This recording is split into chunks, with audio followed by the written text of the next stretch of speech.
sur Télésud, ravi de vous retrouver dans cette nouvelle édition lundi 5 mars. À la une, 146 morts et plus de 1500 blessés à Brazzaville.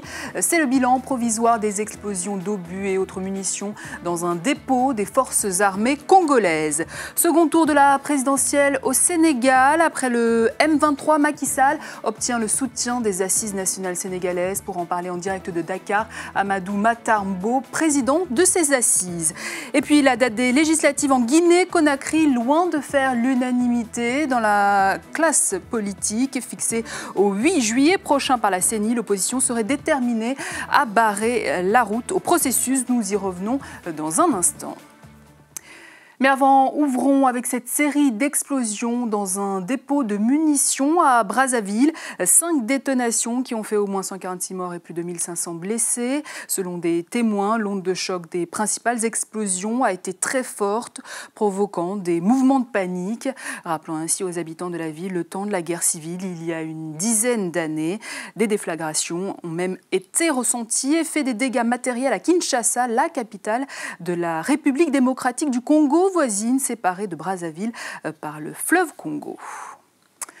Un mot sur le Mali où les combats ont repris à Tessalit pendant plus de 12 heures. Les combats ont fait rage ce dimanche entre les rebelles du Mouvement national de libération de l'Azawad et l'armée malienne pour le contrôle de la localité de Tessalit dans le nord-est du pays.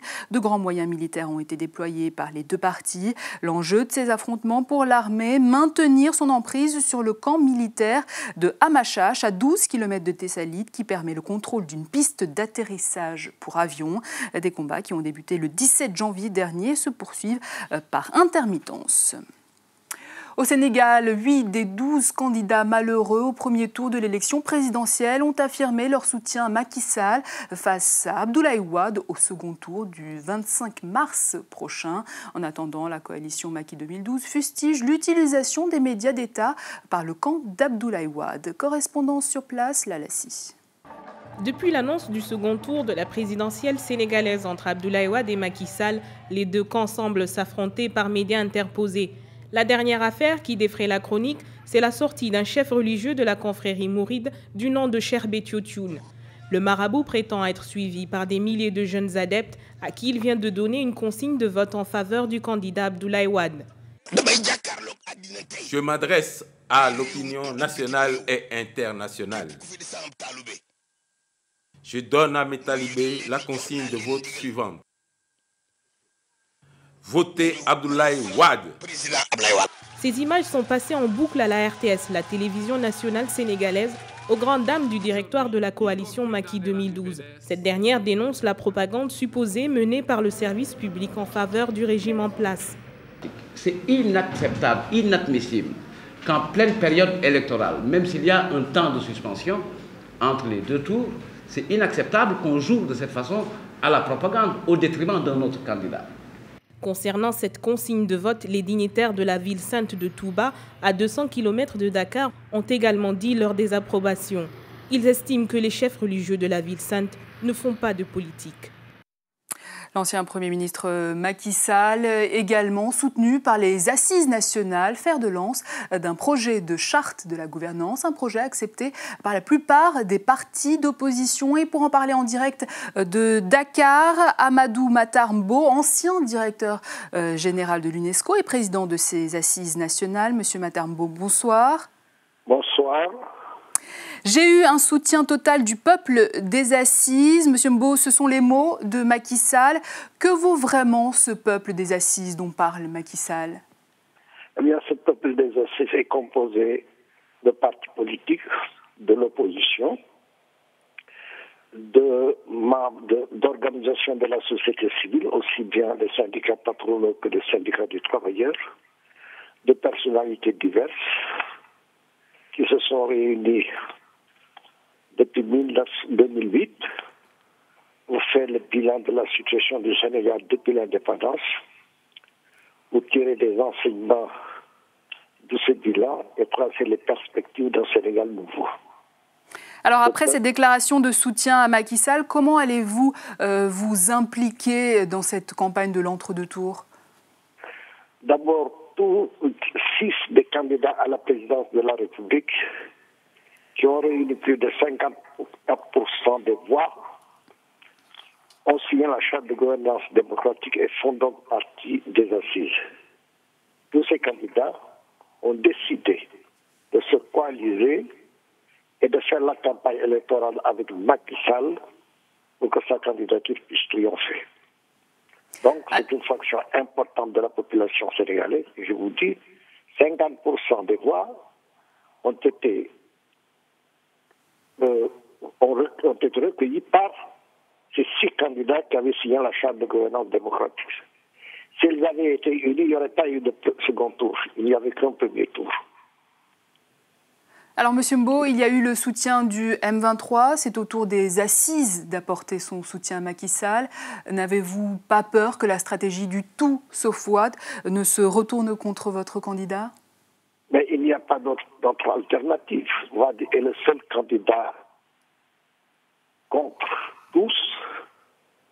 Sa candidature est considérée d'ailleurs par beaucoup comme illégitime parce que la Constitution ne prévoyait pas le 3e mandat pour lui. Il a voulu à tout prix se présenter. Il s'est présenté et il n'a pas eu la majorité qu'il comptait avoir au premier tour.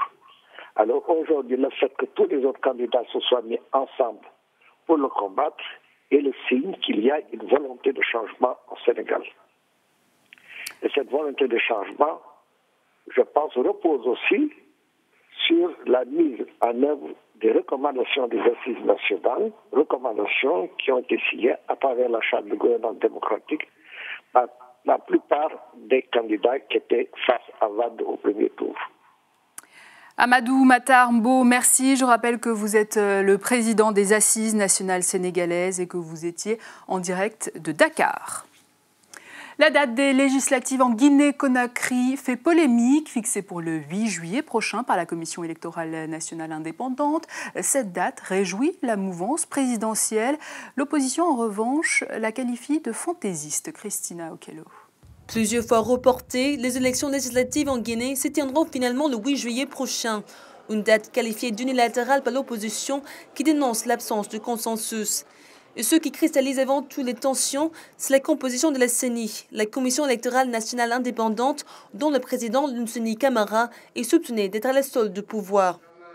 Si on veut respecter ce pays, on doit respecter ses lois. Et pour respecter ces lois, on doit respecter ce que la CENI fait. Parce qu'il n'est demandé à la CENI, ni dans la Constitution, ni dans le Code électoral, ni dans la loi 013 qui a créé la CENI, il n'est demandé nulle part à la CENI. Aucune obligation n'est faite à la CENI d'avoir l'avis de qui qu'il soit avant de publier son chronogramme. La semaine dernière, une consultation a eu lieu entre les commissions électorales et ses membres sur le processus électoral à Conakry. Une consultation à laquelle l'opposition dit ne pas avoir été associée. Pour le principal parti de l'opposition, l'enjeu de législative n'est pas tant la date, mais les conditions de transparence qui, pour eux, ne sont pas réunies. Si M. Lunseni, avec le ministre de l'administration du territoire, veulent forcer pour aller à ces élections, nous n'allons pas boycotter les élections, nous allons les empêcher. Nous allons empêcher les élections par tous les moyens et on n'acceptera pas une ordre électorale, on n'acceptera pas que le professeur Alpha Condé et le gouvernement guinéen et le RPG se donnent une majorité qui mérite. La restructuration de la CENI, le choix d'un opérateur électoral, autant de points qui divisent l'opposition et le pouvoir pour des législatives déjà repoussées par 2 fois. Direction à présent le Burkina Faso, le Congrès pour la démocratie et le progrès. Le parti au pouvoir a clos les travaux de son 5e congrès ordinaire. Une restructuration profonde du parti a été décidée. David Chombiano. Le Congrès pour la démocratie et le progrès se dote d'une nouvelle direction politique avec à sa tête un historien, Assimi Kwanda, désormais secrétaire exécutif national du CDP. C'est un grand proche du président Compaoré. Il est son actuel directeur de cabinet et mieux, c'est lui qui a dirigé sa campagne pour sa réélection en 2010. La priorité du nouveau bureau, c'est renforcer la cohésion. Priorité, c'est également s'organiser de manière méthodique, de manière rationnelle pour préparer les échéances futures qui nous attendent, les élections couplées 2012. Assimi Kwanda est à la tête d'un secrétariat exécutif national de 37 membres, au sein duquel on note une forte percée de jeunes et de femmes. Dans ce nouveau directoire, on relève une forte dominance FEDABC, la Fédération associative pour la paix et le progrès avec Blaise Compaoré, qui regroupe des autorités coutumières et religieuses, des opérateurs économiques influents et des intellectuels, des amis de Blaise Compaoré qui se sont montrés très actifs dans l'occupation du terrain lors de la présidentielle de 2010. De nombreux éléments FEDABC ont pris place au gouvernail du parti au pouvoir, parmi lesquels son président Gaston Soubaiga et François Compaoré, petit frère du président Blaise Compaoré, véritable animateur de cette dynamique associative. C'est comme chacun d'entre nous, on est membre du CDP, mais on appartient à des associations de développement de je ne sais quelle localité, on appartient à des associations de promotion des droits humains. De l'ancien bureau exécutif, il reste quelques 15 éléments. La plupart de ces grands leaders sont mis en second plan dans le rôle de conseiller politique. Le libéralisme politique et économique en Afrique comme ciment du développement, voilà ce qui a été adopté lors de la 7e conférence de l'Alliance des libéraux et démocrates d'Europe, l'Afrique et des Caraïbes, l'ALDEPAC. C'était ce week-end à Abidjan. Une solution libérale, oui, mais surtout une économie de marché humanisée. Doria Gloire-Yedo, Christina Okello. L'Afrique doit opter pour le libéralisme politique et économique pour garantir son développement. C'est la conclusion de la 7e conférence de l'Alliance des libéraux et démocrates d'Europe, d'Afrique et des Caraïbes, l'ALDEPAC, qui s'est achevée dimanche en Côte d'Ivoire. Les participants de cette conférence, réunissant plusieurs parlementaires et personnalités, ont adopté un livre blanc intitulé « Vers un manifeste libéral panafricain ». Un manifeste salué par le président ivoirien Alassane Ouattara. Le libéralisme est en effet un ensemble de valeurs tendant à garantir la liberté individuelle. Il est certain que tout pays qui adopte ces principes connaîtra une bonne croissance. Quand on parle de libéralisme, il ne faut pas se cantonner au libéralisme économique. Le libéralisme économique va de pair avec le libéralisme politique. Pour lancer ce manifeste, des voix se lèvent pour la mise en place d'un fonds d'investissement africain prélevé sur les recettes de l'exploitation de richesses naturelles du continent. Le marché libre que nous voulons ne prêche pas la loi de la jungle, ni la loi du plus fort, du plus intelligent ou du plus avant. Le libéralisme et le marché libre indispensables au développement économique et social dans un pays libre requièrent aussi une autorité publique et un état de droit, ainsi que des institutions démocratiques. Le système libéral devrait être accompagné, selon l'ALDEPAC, d'un accès aux services essentiels, notamment l'éducation, la protection sociale et les soins de santé. Reste à savoir si leurs conclusions seront adoptées par les autres pays du continent. Fin de visite du président du Fonds international de développement agricole dans plusieurs localités du Cameroun. L'occasion pour voir l'avancement des projets financés par son institution. Le président du FIDA a également été reçu par le Premier ministre camerounais pour examiner de nouveaux projets d'investissement. Correspondance Mélanie Beteb. C'est sur invitation du chef de l'État camerounais que Kenayo Félix Nouanze était au Cameroun. Et en l'absence du président Paul Biya pour le recevoir, c'est avec le Premier ministre chef du gouvernement Philémon Yang qu'il s'est entretenu. De cet entretien, il a été question de l'agriculture de seconde génération dont on parle beaucoup au Cameroun en ce moment. Et cette révolution agricole ne pourra se faire qu'avec la participation active des jeunes. Les différentes études qu'ont fait le FIDA, l'Organisation pour l'alimentation, ont démontré que les jeunes ont une place importante dans l'agriculture, aussi bien dans la production que dans la transformation. C'est pour cela que le président du FIDA a tenu à rencontrer un groupe d'initiatives des jeunes dans la localité d'Ongoumou, un village situé à une trentaine de kilomètres de Yaoundé. Dans ce coin, il a également visité une unité de transformation du manioc tenue par les femmes. Les femmes qui étaient aussi à l'honneur à Loba, un autre village. Depuis une dizaine d'années, elles bénéficient de l'appui du Programme national de développement des racines et tubercules. Leur spécialité, la culture du manioc et la transformation de ces tubercules en produits dérivés.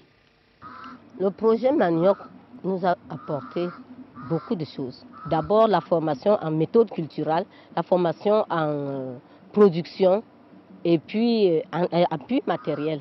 Ça a réduit le travail pénible parce que pour faire l'amidon ou le couscous, on ne pouvait pas le faire en saison de pluie parce que ça ne sèche pas vite. Un programme qui lui-même est financé par le Fonds international de développement agricole. Nous avons travaillé sur un tiers à peu près de la population. Il faut assez d'argent, comme ça a été fait dans les pays comme le Ghana, comme la Thaïlande, pour que le manioc soit non seulement un pourvoyeur d'emploi, mais une culture en même temps qui va assurer la sécurité alimentaire au Cameroun. En quittant le Cameroun ce dimanche, Kenayo Félix Nouanzeu a pu toucher du doigt les réalités des interventions de Chida et se faire une idée précise des orientations qui seront données à la coopération Chida-Cameroun pour la période 2013-2017. Et on poursuit avec cette grève dans l'éducation nationale au Burundi, des professeurs du secondaire qui déplorent les conditions salariales très précaires, également au cœur des revendications, la hausse de certaines indemnités. Makalix Moshitsi.